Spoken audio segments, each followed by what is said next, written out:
Hi guys, welcome back to the channel. Today I've got the tank review for the brand new Chinese Tier 10 Premium Heavy Tank, the Highlander 116F3. And no, this isn't a Scottish tank, it is a Chinese heavy tank. So, the Highlander 116F3, what's it like? Well, it's got a 3-shot auto-loading gun, which has a pretty long intraclip reload at 5 seconds. It's got pretty damn good frontal armour, although, to be honest, in my experience, it works and then it doesn't. And when I really need it to work, it just seems to fail on me, the armour. But effectively, it is very, very good. And you will bounce a good amount of damage, to be fair, off of it. It's just that, like I say, once premium rounds start getting spammed at you, that's where your armour starts to go to poo. The gun handling isn't that great. The mobility feels pretty sluggish on the whole, although it's very comparable to a T110E5 in terms of its mobility. And yeah, the DPM is pretty tragic, if we're totally honest. It's a very, very slow firing tank. Add into the fact that your gun handling is really not great and it likes to derp a fair few shots too. It can be a bit of an irritating tank to play. On the whole, I haven't really enjoyed this tank. And I think it's got quite a lot going against it. It really has felt like a slog to play it, to get the replays for you. And yeah, I mean, the 114 SP2 last season it needed one or two things just to make it a bit more competitive compared to its other Tier 10 TDs, because it was down against most of them, really, in terms of statistics. But you could still have fun with it. It had a lot of good aspects about it that meant you could have a good time. Whereas this is just a struggle. It's felt like a real struggle to get the most out of this tank. And for most people, this tank will be a struggle. That's it. The strength of this tank is in its armour, realistically, and its ability to just slap about tier 8s and 9s that have like less than 250 pen. Other than that, as soon as they've got like 260 pen plus and they're starting to fire the really high pen premium rounds at tier 10, which you'll face most of the time as a tier 10, it just really goes downhill quite quickly for this tank. Is it worth it? Well, I think if you were watching this video in a year's time and it was the first time it's been on sale since for full price, which would be like, what, 17.5 to 22k gold, absolutely not. I don't think so. Not for I mean, nothing's worth that much money anyway, but I really don't think it would be worth picking up. I think you'd probably prefer to pick up something like the WZ111QL, or for another auto loader, I think you'd probably be better with picking up a T58 Heavy, if I'm totally honest. But for 4k gold, you might be going 4k gold. What do you mean 4k gold? Well, the Season Pass, Ultimate Season Pass, is 6k gold, but you get 2k of that gold back for completing the Season Pass, so technically you're buying the tank for 4k gold. That sort of discount is obviously a steal. It's just whether you decide you like the look of the tank or not. So without further ado, let's go have a look at the statistics of the Highlander. Well, in terms of the statistics, as you can see, you've got 840 horsepower with a 35 km/h top speed and a 20 km/h reverse speed, which gives you a with a 14.48 horsepower per ton ratio, which means you do hit this 35 km/h top speed. You do hit it, but you do get held back by your ground resistances a little bit on certain areas of maps, and you can struggle sometimes too. Your 20 km/h reverse speed is great, and yeah, if you run the traction system, which you probably will to try and just help it feel a little bit more mobile, it does hit the 38 km/h top speed as well. You've got a 12% fire chance, which is on the lower end, because 10% is generally the lowest that you tend to get in terms of that fire chance, with 20% being sort of the highest, so 12% really isn't too bad. You've got 2,100 hit points, which is a good slab of hit points to be able to trade with, and obviously you are bouncing a fair amount too, because the armour on this tank can be pretty decent. You've got a 23 degree a second hull rotation speed, which is not very good at all. You really want to help. If you do not help this hull rotation speed, it is going to feel atrocious in terms of that mobility. So I help it with the traction system and clutch braking too. You really want to help that out, because that's really not very good. You've got 2.5 soft terrain resistances, which is again, you need to really, if you want to help that out, you can. I mean, there's a lot more things that are probably worth helping out as opposed to these terrain resistances on this tank. But you got 2.5 on soft, 1.4 on medium, and 1.1 on firm, which these two aren't too bad for a heavy tank. It's just this one does hold you back in a fair few certain areas on maps, especially like if you're in the middle of swamp, for example. Camo, who cares? It's a heavy tank. 400 meters of view range is great. That's solid, just like most other heavy tanks at tier 10. Means you can get yourselves up to a good view range. You've got a 26 degrees a second turret rotation speed, which is faster than the tracks, but beware obviously that if you are helping your track traverse to get better, you're probably going to get it a little bit faster than the turret traverse, so your gun might not quite keep up with the tracks sometimes. You've got 1.6 4 accuracy during rotation, which is really not that great. You've got a 20 degree of elevation, which is fine. 8 degrees of gun depression, which is it's absolutely solid for a Soviet-esque tank, right? 8 degrees of gun depression is lovely.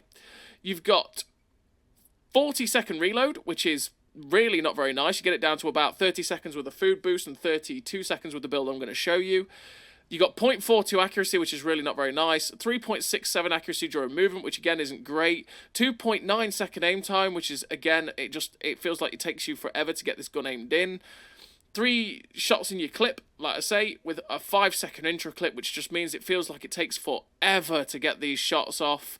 It's generally it's not very nice to be able to keep slogging that damage out, because it does take forever, and it means that sometimes you may take a beating. You can't play it like your conventional autoloader where you get in, dump a clip and run away, or get in, dump the clip fast and then pull back, because your intro clip is that long that a lot of the tanks are reloading a second faster than you anyway, or a second slower, sorry, so they're still going to be able to get the shots in between your reloads, and especially if you're against some of the higher DPM tanks too.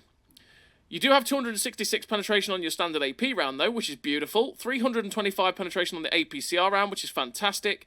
And 65 penetration on your HE rounds. You're probably not going to take that, though, due to ammo.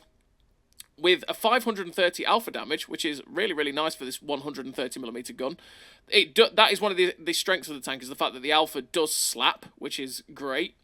Your shell velocity is 950 meters a second on the AP, and 1350 on the premium APCR. Now, this is one of those guns again, right, that the gun handling with AP feels really bad. Like, it really doesn't feel very good at all with AP. But as soon as you start loading APCR, the gun handling becomes a hell of a lot better. And that's because the shell velocity plays a massive part in how that gun handling feels. That 1350 meters a second shell velocity for a 130mm gun is beautiful. And especially when you're firing at range, this will make the gun feel great. You'll probably find that a lot of people that play this tank, because of how much better that premium round is than the standard round, will just fire full gold, because the gun handling actually becomes bearable, and you don't really struggle to penetrate too many of the plates that you're going to shoot at against tier 10s, and especially when you're getting against the super heavies and stuff like that.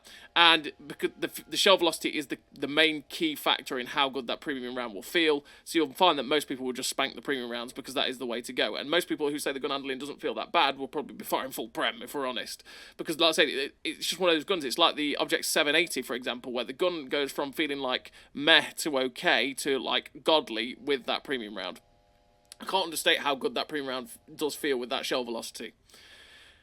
And because you are a tier 10 premium, you don't have many bonuses at all, except for some free XP bonuses and a little bit of tank XP bonus. So naturally you're buying this tank for the playstyle of the tank, really, and the fact that you can put any crew in it. So in terms of the armour, I've talked about the armour feeling good and then sometimes not. Let's go have a look at that. The armour model for the console version is exactly the same as the PC version, so Tanks GG will show, it means we can use Tanks GG, which is great.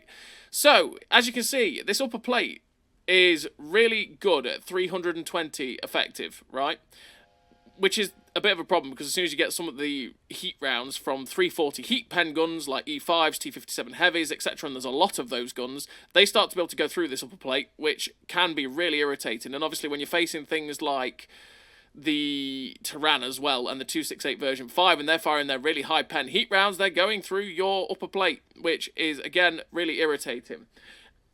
And then you've got this mid plate here. This armour is why I say it's going to be really good against tier 8s, who are really going to struggle to pen you, and tier 9s who have lower pen, because the lower plate, which is the weak spot on this tank for the 116F3, is 260 to 270 effective on flat, which means that, yeah, a lot of the tier 8s and tier 9s with their standard rounds are basically not going to pen you, and a fair amount of them with the premium rounds probably won't pen you from the front, because that lower plate is a bait there. You don't want to shoot the lower plate, you want to shoot this mid to lower plate area here to be able to have a chance of penning it. The cupolas on top you can pen, but look how slim of a shot that is. I mean, if you've got no other option, you can still go for it and try and hit it, but there's a lot of ricochet angles, and it is a very, very slim shot to hit, so be very, very careful of that. The turret front is 400 effective. If you shoot it right next to the gun here, it is 310 to 320, so it is a bit of an RNG shot, but you could try it with high pen rounds. But the turret armor on this tank is fantastic, and obviously if you use the gun depression, it's going to be even better.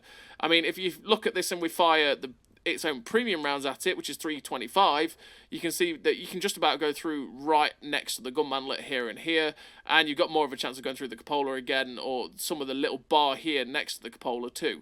But it's still a pain, and obviously that's where this mid plate just becomes absolute butter as well. You can just go straight through it. If it tries to side scrape, it will have a bit of a problem because the turret ring sticks out. Again, you do need 280 to 290 pen, so if people are firing premium, they will catch shots into your turret ring quite often, and you will get pen when you're trying to side scrape with this tank.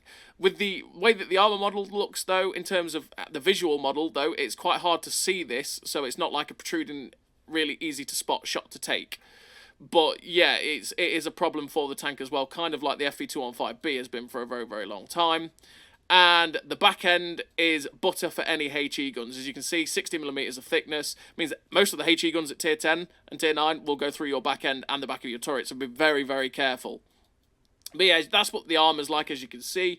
Obviously, you've got 8 degrees of gun depression, which means that if you keep it hulled down and don't expose this section here, this becomes basically impenetrable. This is definitely a very, very good hull down tank for that. But yeah, that's the armor of the tank. So let's go have a look at what we equip in terms of a commander and equipment. So in terms of the commander, I have stuck it into the QL. So let's go stick Jolly Roger back in the Highlander. So in terms of a crew, I run Born Leader, Rapid Reload, Sixth Sense, Situational Awareness, Trap Mechanic, Clutch Braking, Steady Aim, Snapshot, Run and Gun. The 3 gun perks because I really want to help the gun handling of this tank if I humanly can do. So that's why I run those. And you just really want to help it because it's really derpy. Clutch braking because, like I say, without the track traverse, it feels awful in terms of its mobility, so I really want to help that. Trap mechanic because you will be getting stuck into a brawl most of the time with this, so you want to be able to get your tracks back on quickly, and especially with the amount of Highlanders you're going to see at the start when this thing comes out with the ultimate pass. If you have that trap mechanic, you'll get your tracks back on before they can permatrack you, essentially. And, well, these 5 perks you're going to take on every single tank anyway in World War II. And then in terms of equipment, I do run, well, if we put food on, because food is a massive, massive boost, we'll run optics to be able to help the view range, to be able to spot for myself, the gun stabilizer to make sure that this gun can be as good as it can be, because honestly, it's really not very good, and the traction system to be able to actually hit 38 kilometers an hour top speed, and again, to help that track traverse. I really want to help that track traverse if I humanly can do, so I am. But that's how I'm comfortable playing it. I mean, you could quite easily just accept it's quite slow and run the GLD instead to help that 2.9 second aim time because it isn't very good, or you could run vents because the DPM is also not very good, so you want to make the DPM better, so you could run vents to make everything about the tank generally better in of itself. It's completely down to you and how you want to play the tank. That's just how I feel comfortable with it myself. And in terms of the stats now, fully equipped out, there we go, brain worked. We've now got a 38.5 km an hour top speed with a 22 km an hour reverse speed because of the traction system.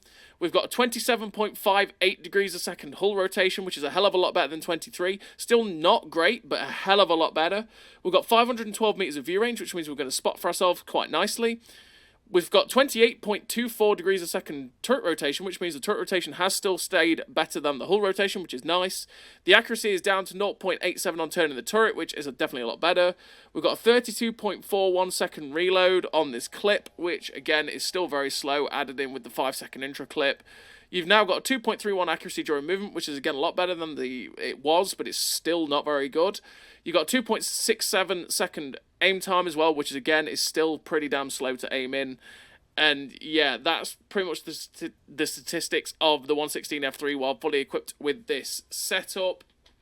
And like I say, on the whole, it's just, I don't know, I just haven't enjoyed the tank, and I feel like it has been a bit of a struggle. There's the ammo racks, by the way. If you want to ammo rack this thing, shoot it through the drive wheel there in the front, or shoot it in the back of the turret there, and you will damage its ammo rack.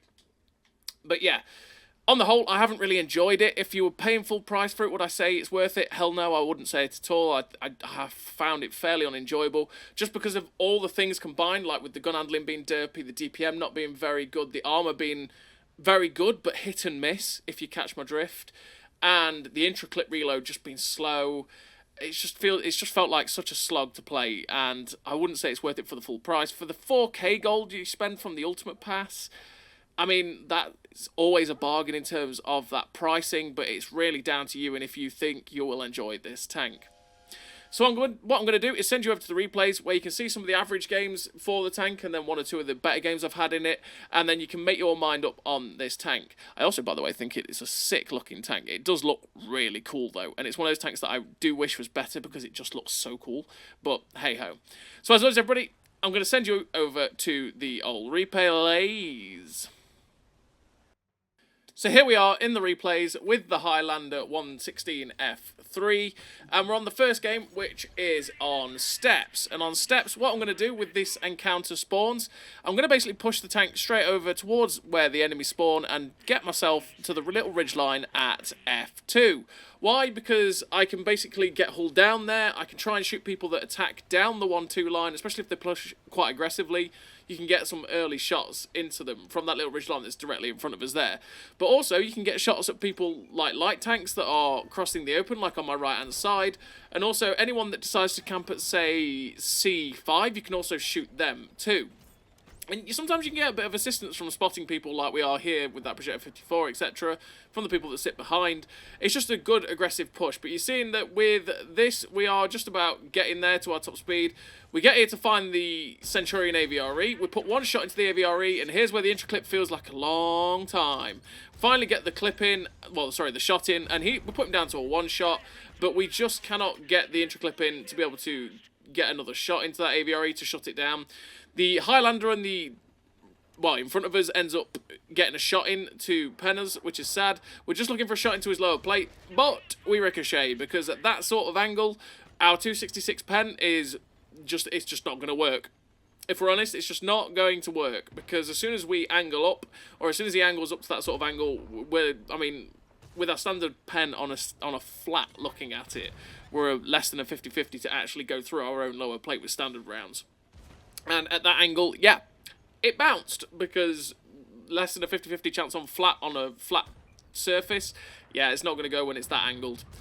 But now we are loaded. We get a nice shot through the side of the King Tiger's turret. We just can't quite get the intra-clip in to be able to get a shot into the Tusk.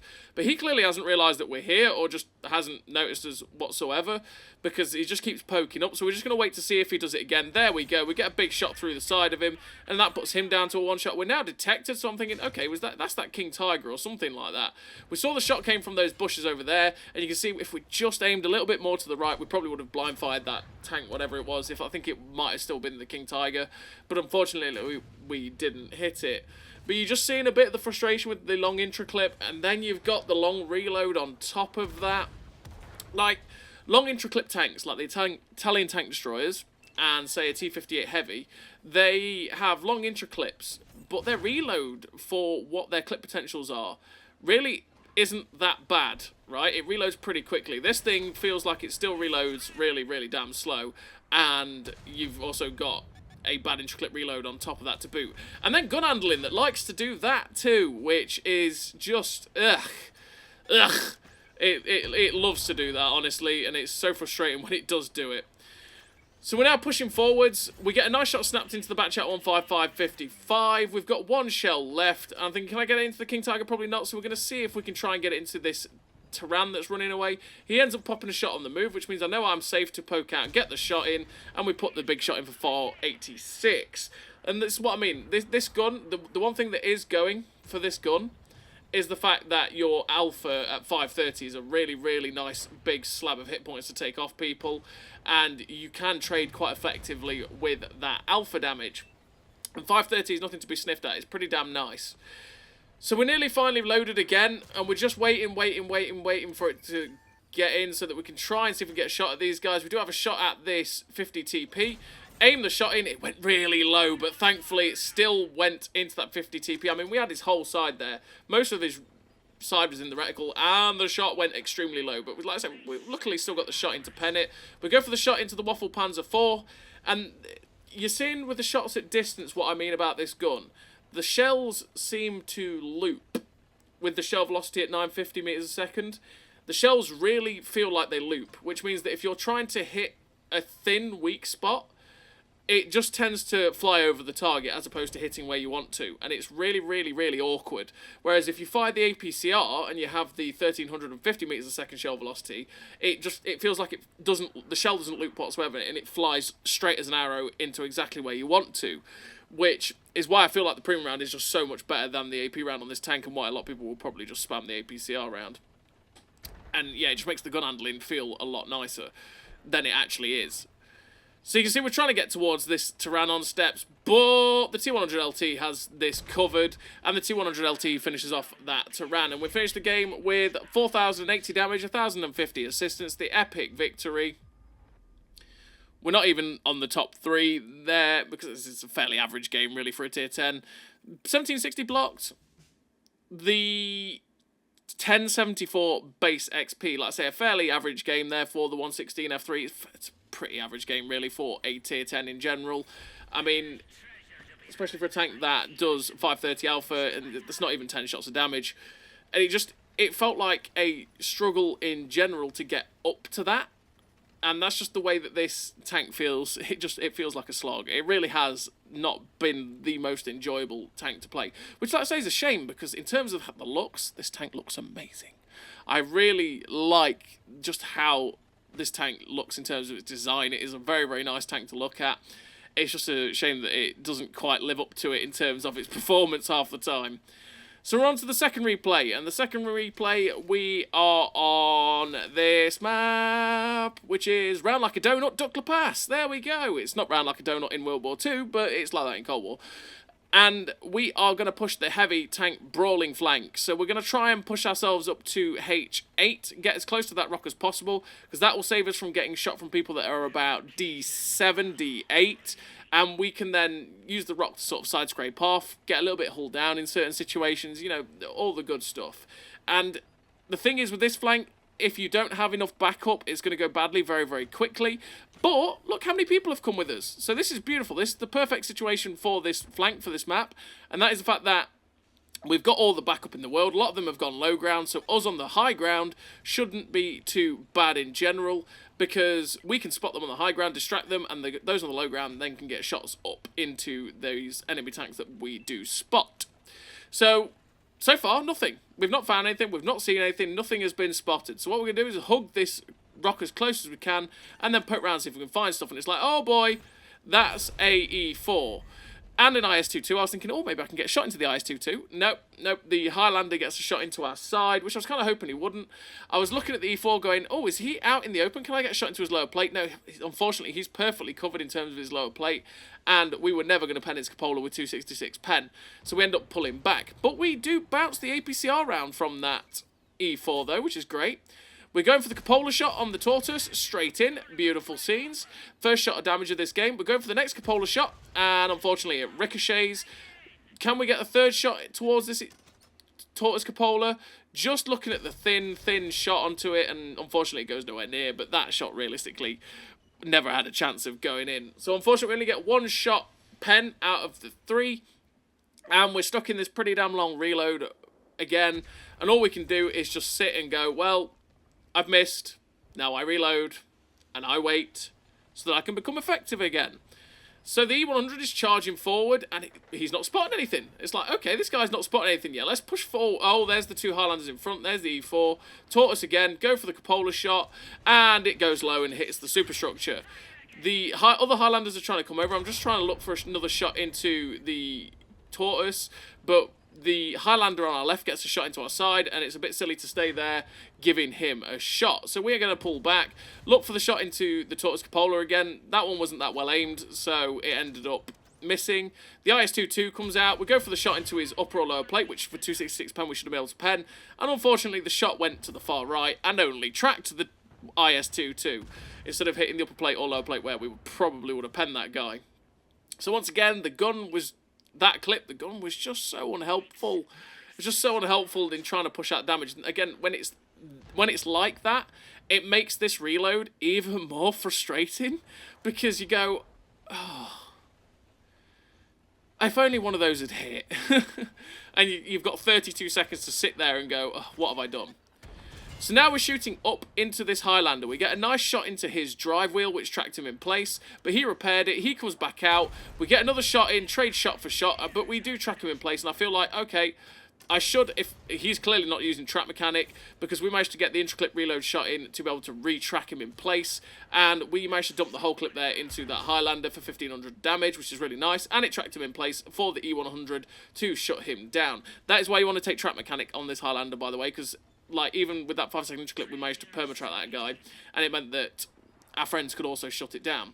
There is another Highlander above us, or behind us, so I want to try and get rid of him if I can. Now we're nearly reloaded. He's looking the other way. We get a shot straight through the side of his turret, because this tank, if it does turn its turret to the side, is really quite weak in terms of that. He's on a higher ground, which means his armor is really not that good that we're shooting up into. He's missed his shot, which means we can poke out, guaranteed not take a hit from him, and shut him down, and that's what we've done. We are detected, though, and which means there is something behind us that can see us, or should I say in front of us at this point, something towards our base that could actually see us, which is not good for us. So we were just being careful, keeping our front pointed towards our base, and now we're waiting for the reload to be able to get the shot towards this Foch. Unfortunately, the Foch gets shut down by the E100, so we don't, well, good for our team, but unfortunately for us in terms of trying to get damage, he gets shut down. Now we are fully reloaded. We're just going to look across, and I think, oh, hang on a minute, there's only 4 tanks left. They've just killed the guy behind us. There's the artillery and TD in their base, which means that the 2 tanks that are directly in front of us here, the TD, the 114 SP2 and the Chisel, are the last 2 alive on this flank. So, okay, yep, let's push it. The Chisel can't kill us in one shot. The 114 SP2 can. But the 114 SP2 is in that range where there's people chasing after him, and he's probably going to end up getting put into a position where we can kill him in one shot, or he's going to get shut down. And that's what happens. So now we're going to use our mobility to try our best to get towards this Chisel before he dies. And this is again where you see it feels... It's very comparable to a E5 in terms of its mobility. You can feel that with that 35km/h top speed, or 38km/h top speed with the traction system. But when you're trying to chase down to get to something, it does feel very slow. So the Chisel ends up shutting down our TNH 105 friend. We try and get the shot into his drive wheel to track and pen him, but unfortunately the shot went to the left and hit the upper plate and ricocheted. I go, screw it, okay, get the shot in that tracks and pens him again, get the damage. I thought, well, he's just going to kill me. But thankfully, my E100 backed me up and shut him down.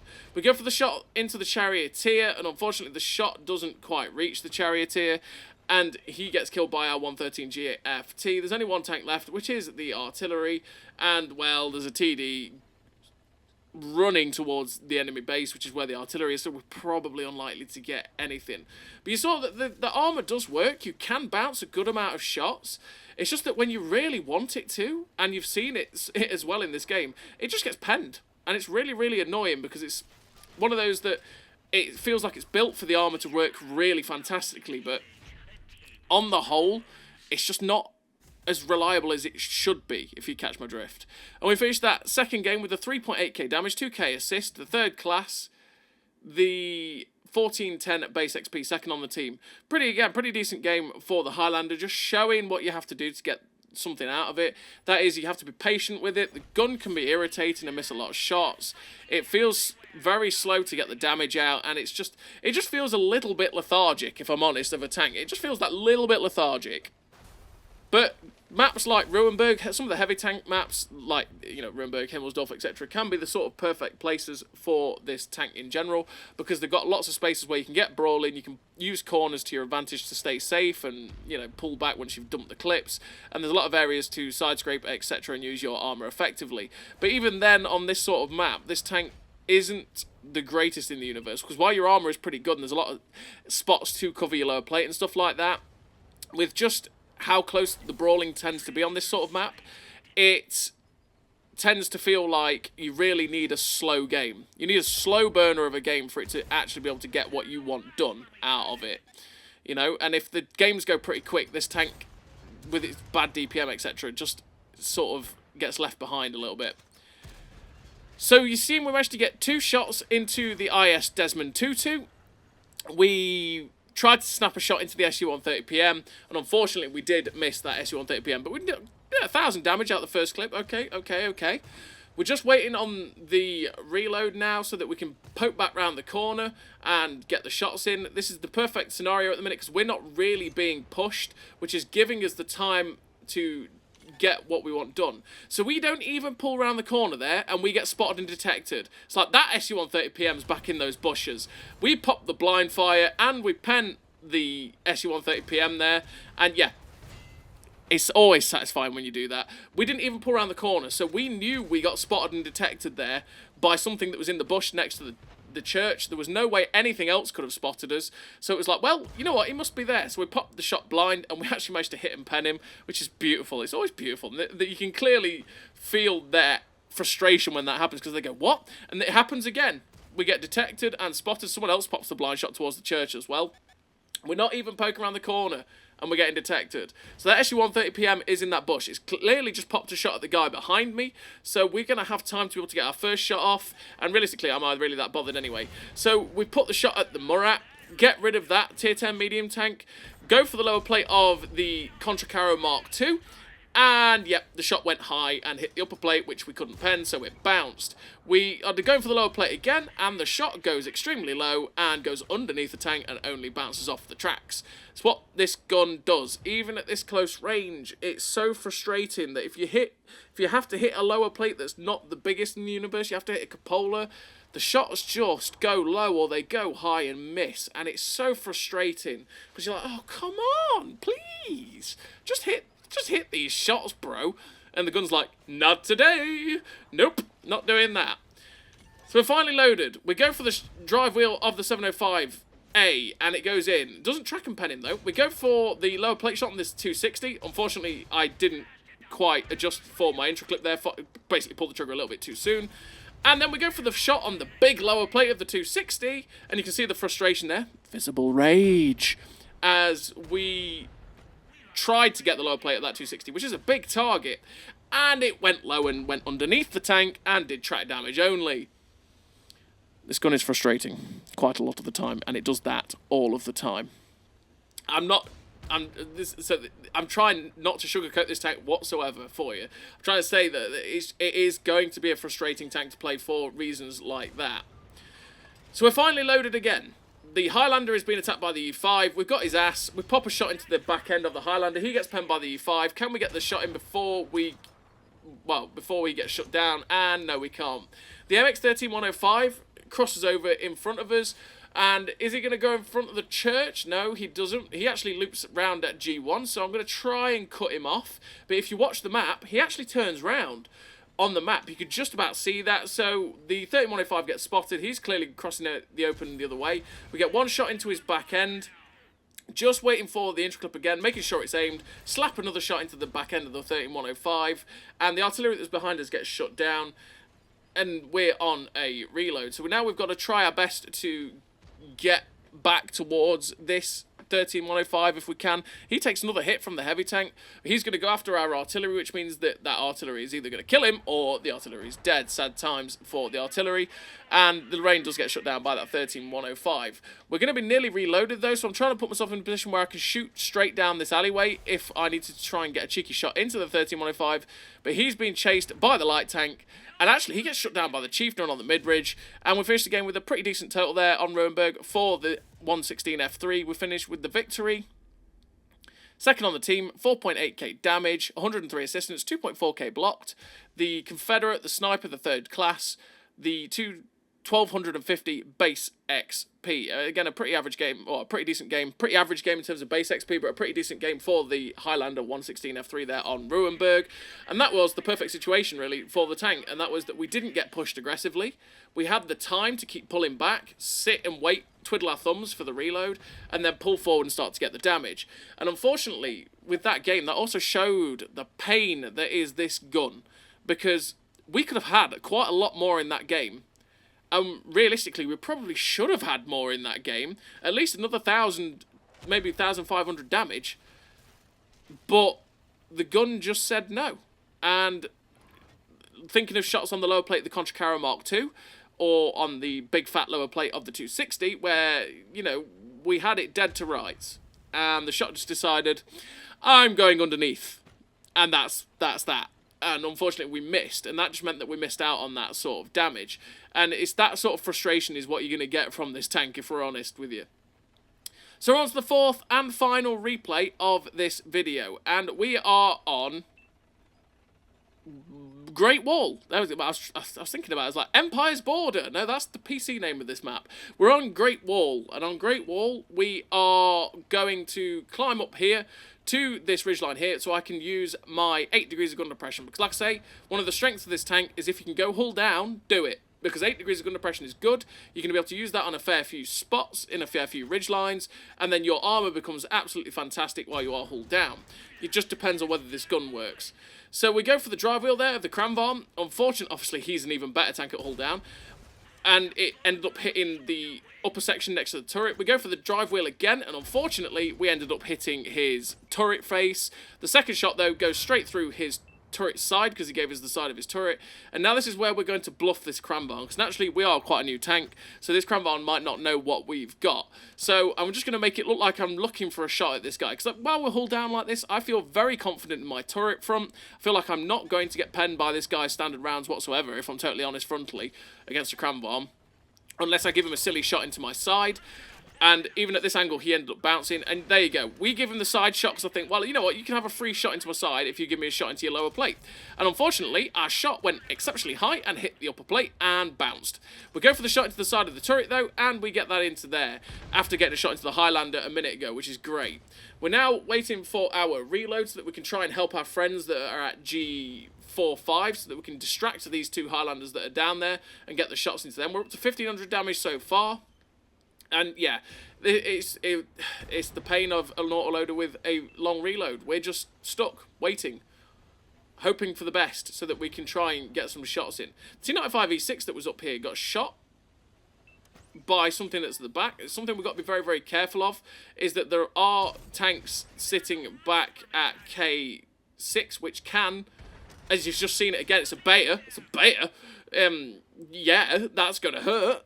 He's firing from behind that position at K6, which, as you've just seen someone blow up, makes me very hesitant to attack these two Highlanders. So I decided, okay, you know what? I'm not going to attack those two Highlanders because that's going to put me in a bad position against some TDs that are hidden and I might not spot. So what we're going to do is, while we're on the long reload, we're going to use the long reload as an opportunity to get ourselves relocated. And going downhill, naturally, we're going to hit 38 kilometers an hour quite easily. And we can get ourselves going down this hill and flank round the other way, and we can attack these two Highlanders from behind, hopefully spot the TDs if we want to as well, which will be great. The heavy tank that was down here has been shut down by the Type 5, which I think was a VK4502A. The other Highlander is taking on the Rhinoceronte, and we are going to try and help out this guy if we can.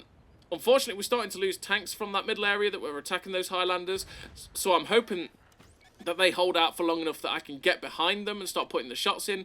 So we've managed to get up to this Rhinoceronte. It's like, hello, Mr. Rhinoceronte. You know what? You might have a chance to pen me, but I'm going to start putting shots into it to you. He ends up tracking us with one shot, bouncing another one, and the way he's pulling back makes me go, he must be reloading. No, he had a full clip because he bounced. I just thought he was reloading by the way he reacted, but we do shut him down. We've got one shot left. We spot the Bayer. I'm thinking, oh, you know what? I don't want to actually stay sat in front of that thing on a hill because he will hit me. And it's going to hurt because the Bayer actually has a big gun and the big gun hurts and it can overmatch a lot of spots on my tank. And if it hits any sort of module, it's probably going to either detonate the ammo rack or set me on fire, which I don't want at all. So we now get ourselves behind this rock, waiting for the reload. Unfortunately, we get spotted as we back up a little bit, which is sad. I can't really... It's the sad thing, really. I can't really side-scrape a Bayer. If he's got a shot on me, it's probably going to pen because he'll overmatch my side. So I just have to be very, very careful with that. Although we are obviously limiting the amount of space he has to actually shoot me with side scraping, which is another advantage of doing it. But we do get the shot straight through the superstructure, which again is a sad point of the Bayer because 266 pound went straight through his superstructure, and we got rid of that tank. Now we've got a shot into the side of the Highlander, which is good, and we shut that guy down because he ended up taking a hit just before that. The Iron Rain pokes out. It's like, hello, Mr. Iron Rain. Just stay there for a second. We get the final shot of our clip into the Iron Rain, put him down to a one-shot, and then we look at the minimap after we got rid of the Iron Rain and went, okay, we know where we know where the last 4 of their tanks were. They were all spotted attacking our guys at CB9 on top of the hill. So the likelihood is they're probably going towards our cap right now. I have a look at what the tanks are. IS-4, 114 SP2, stuff like that, and I think, you know what? I'm not going to chance it because the likelihood is before I get there, they're going to start capping. Heavy tank that is on full health, which is a Type 5 Heavy, is currently back towards the base. So I have confidence that they're not going to be able to cap us out before I get there. It just depends on whether the Type 5 can be effective enough to basically be a deterrent for that cap. And we led the premium round, so we got 325 pen, because our 266 pen could bounce off of an IS-4 quite easily from the front. So I'm not going to take the chance. I'm going to load the premium so that I can get through that IS-4's armour and have the ability to reset. And as you can see, there is 3 tanks currently towards the cap. The Type 5 Heavy is there, but he's starting to take some big hits. But he's currently, being the deterrent, he's currently using his hit points, he's using his gun to keep decapping and keep the enemy team from winning this game. So we've just got to get ourselves there. We're nearly there. We're just looking for a shot at this 114 SP2, but I don't, because I've got such a long reload, I don't want to waste the clip. I want to make sure that we're going to be hitting these shots. The 114 SP2 clearly pokes out to try and get a shot at the Type 5, so we put a big shot into him, resetting him. He ends up bouncing on our armour, which again is where I say that this armour is quite nice. It does work. It just seems to sometimes not work at all, which is frustrating. We get a shot through the low plate of the IS-4, which is good. There's destructible cover in the way of this 140 SP2. I'm just waiting to see if I can get a shot into him, but I just can't find it at this point. Destructible cover is in the way, but the 114 SP2 ends up driving back around the corner. We put the big shot into that 114 SP2, and now we're just stuck with this long reload, but they're not going to cap before we reload, and we've got enough hit points here between the two of us that they can't kill us. But we're also going to cap out before them as well. So we're just going to ram the IS-4, see if we can push him out in front of the other heavy tank. But we end up getting tracked, so we can't do that. And we end up capping the game for the win. And we finished the game with a really nice total there for the 116 F3. We finished with the second on the team, the 5.7k damage, 3.3k blocked. The second class, the high caliber, the defender. The 1452 base XP, a pretty decent game for the Highlander 116 F3 there. It's an okay-ish tank, but like on the whole, I really haven't enjoyed it. I feel like there's a lot going against it that just hurts this tank a hell of a lot, sadly. And yeah, that's the tank. That's the ultimate pass tank for the new season. So, as always, everybody, thank you very much for watching. I'll see you next time.